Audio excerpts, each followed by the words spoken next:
Hello everyone, आप सभी के लिए गुड न्यूज़ है। गुड न्यूज़ क्या है?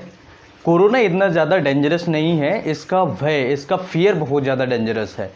हमारे इंडिया के अंदर अप्रॉक्स 1% डेथ रेट है, यानी कि जो मृत्यु दर है वो केवल और केवल अल्टीमेटली 1% है, इसके आसपास है। तो ऐसी सिचुएशन में क्या कोविड की वजह से पेशेंट्स की डेथ हो रही है या कुछ और वजह है? इसकी वजह कुछ और है, वो समझना बहुत ज़्यादा ज़रूरी है। तो गुड न्यूज़ क्या है? गुड न्यूज़, सबसे बड़ी बात हमारे लिए, सबसे बड़ी खुशखबरी यही है कि हमें डरना नहीं है। केवल इसकी डेथ रेट जो है 1%, 1.5%, इसके आसपास हमें नज़र रखनी है। सिंपली जब हम किसी भी बीमारी से डरते हैं तो हमारा इम्यूनिटी लेवल जो होता है वो डाउन होता है, और जब हम स्ट्रांग होते हैं, डरने की किसी भी स्थिति में हम डरते नहीं हैं किसी भी चीज़ से, तो फिर हमारा कॉन्फिडेंस लेवल जो होता है वो अप होता है, और उसकी वजह से हमारी बॉडी उसी तरीके से रिएक्ट करती है। तो इस बात को हमेशा हमें याद रखना है। और सबसे अच्छी चीज़ हमारे लिए यही है कि डेथ रेट जो है केवल 1% के आसपास है, जिससे कि पेशेंट्स की जो प्रॉब्लम क्रिएट हो रही है, जो कॉम्प्लिकेशंस पेशेंट को हो रहे हैं, वो केवल और केवल 1% के आसपास है।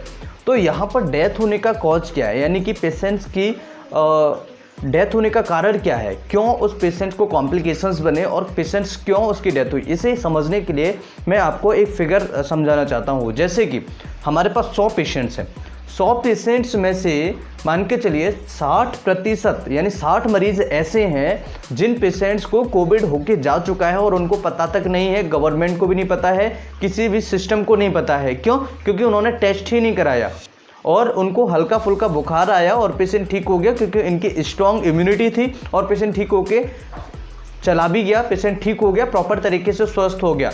अब उनमें हल्की फुल्की कमजोरी, थकान टाइप की या खांसी वांसी हल्की फुल्की रहती है, तो पेशेंट्स को पता ही नहीं है कि उसे कोविड होके जा चुका है, क्योंकि उसकी इम्यूनिटी जो थी बहुत स्ट्रांग थी।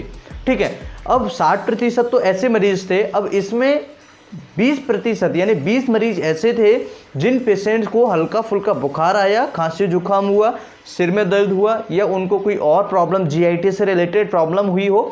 ऐसी सिचुएशन में उन्होंने टेस्ट कराया और उनको कोरोना पॉजिटिव बताया गया। तो ऐसी सिचुएशन में 20% थे, यानी कि 100 में से 60%, 60 मरीज ऐसे थे जिनको पता ही नहीं है, जिसका सिस्टम को भी नहीं पता है। 20 मरीज ऐसे थे जिनको हल्का जुकाम खांसी होने पर उन्होंने टेस्ट कराया तो पॉजिटिव पाए गए, और वो भी दवाई लेने के बाद, होम क्वारंटाइन या होम आइसोलेशन के बाद में, या जो हॉस्पिटल्स में आइसोलेशन में थे वो भी मेडिसिन लेके जा चुके, मतलब कि ठीक हो चुके। अब यहाँ पर 100 में से 20 मरीज ऐसे थे जिनको कॉम्प्लिकेशंस बने। तो कॉम्प्लिकेशंस में क्या? जैसे कि निमोनिया होना, तो कोविड की वजह से निमोनिया होना, और वहाँ पर स्वेलिंग, इन्फ्लेमेशन होना। तो inflammation is the most common cause of corona for death. तो सिंपली यहाँ पर क्या प्रॉब्लम आ रही है कि जो इन्फ्लेमेशन हो रहा है उसकी वजह से डेथ हो रही है, ना कि कोविड की वजह से ज़्यादा प्रॉब्लम क्रिएट हो रही है। तो कोविड में ऐसी क्या चीज़ है जिससे हम डर रहे हैं? जैसे ऑक्सीजन की शॉर्टेज है, या फिर बेड्स की शॉर्टेज है, या फिर हैवी महंगा ट्रीटमेंट है। तो इसमें क्या डरने की चीज़ है हमारे लिए, और इसमें क्या हमें ध्यान रखना होगा, ये समझना बहुत ज़्यादा ज़रूरी है। तो केवल और केवल 100 में से 20 ऐसे मरीज थे जिनको क्या था, कॉम्प्लिकेशंस बने। तो ऐसी सिचुएशन में, ये मैं एक एग्जांपल के तौर पे बता रहा हूँ आपको, तो 20% मरीज ऐसे थे जिनको केवल कॉम्प्लिकेशंस बने, जिनको इन्फ्लेमेशन हुआ और उनको हाईली कॉन्टामिनेटेड थे पेशेंट, और हाईली उनको इन्फेक्शन हुआ था। तो उन पेशेंट्स में भी कॉम्प्लिकेशंस हो रहे हैं, यानी कि निमोनिया हो रहा है, उसकी वजह से हार्ट पे भी प्रॉब्लम आएगी, फेफड़े तो ख़राब डैमेज होंगे उसके साथ में किडनी पर भी कोई ना कोई इफेक्ट आएगा। इस तरीके से कॉम्प्लिकेशंस जब बनेंगे तो पेशेंट को बहुत ज़्यादा प्रॉब्लम क्रिएट होगी, और फिर उसको ऑक्सीजन की कमी होगी, और उसको बहुत ज़्यादा वीकनेस, बहुत ज़्यादा प्रॉब्लम क्रिएट होगी, वेंटिलेटर पर उस पेशेंट को ले जाया जा सकता है। तो ऐसे सिचुएशन में केवल 100 में से 20 मरीज थे, जबकि 80 पेशेंट्स ऐसे थे जो ठीक होके जा चुके हैं। लेकिन हमें इन चीज़ों से डरना नहीं है, इसके फियर से बचना होगा। फियर, मैंने आपको बताया, फियर से बचने का सबसे बड़ा यही तरीका है कि आप थोड़ा सा डेथ रेट के पास जाएं, यानी कि डेथ रेट को देखें ध्यान से, केवल और केवल 1% है। ठीक है, मतलब कि बहुत कम है, डेथ रेट जो है बहुत कम है, लेकिन इसकी इन्फेक्टिविटी जो है यानी इन्फेक्शन करने की जो क्षमता है, फैलाने की जो क्षमता है बहुत ज़्यादा है। यानी कि किसी एक पेशेंट को हुआ और हाल ही में कोई अगर उससे कोई दूसरा पेशेंट कांटेक्ट में आता है तो उसको बड़ी जल्दी हो जाएगा। ठीक है, तो ऐसा ज़रूरी नहीं है कि किसी एक पेशेंट को हुआ उसके बाद में दूसरे पेशेंट को हुआ तो उनमें से दोनों की ही कॉम्प्लिकेशंस बने, उनको दोनों ही को ही प्रॉब्लम्स आए बहुत ज़्यादा। तो हो सकता है कि पहले वाले को कोई कॉम्प्लिकेशंस ना बने, दूसरे वाले को ज़्यादा कॉम्प्लिकेशंस बन जाए। ठीक है, या हो सकता है दोनों को ही कॉम्प्लिकेशंस नहीं बने, या हो सकता है कि दोनों को ही कॉम्प्लिकेशंस बन जाए। तो ये एक सिनेरियो है जिसमें हमें समझना होगा इन्फेक्टिविटी जो रेट है वो बहुत ज़्यादा है।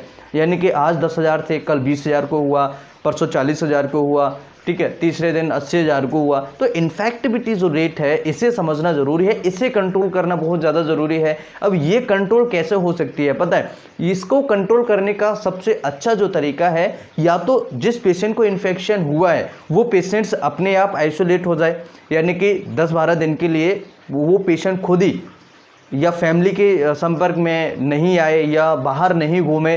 तो जिससे क्या होगा, आइसोलेट अगर वो हो जाएगा तो 10-12 दिन में क्या होगा कि इन्फेक्शन जो होता है वो उसकी जो पावर होती है वो ऑटोमेटिकली कम हो जाती है। 9वें-10वें दिन के बाद में जो इन्फेक्शन होता है वो धीरे धीरे काम करना बंद कर देता है, डेड हो जाता है, ख़त्म हो जाता है बॉडी से। तो इसलिए आइसोलेट होना बहुत ज़्यादा ज़रूरी है इसकी इन्फेक्शन को, इन्फेक्टिविटी जो रेट है उसे रोकने के लिए। तो सबसे अच्छी और बहुत बड़ी खुशखबरी यही है कि डेथ रेट हमारे यहाँ बहुत कम है, जिसकी बहुत ज़्यादा ज़रूरत थी।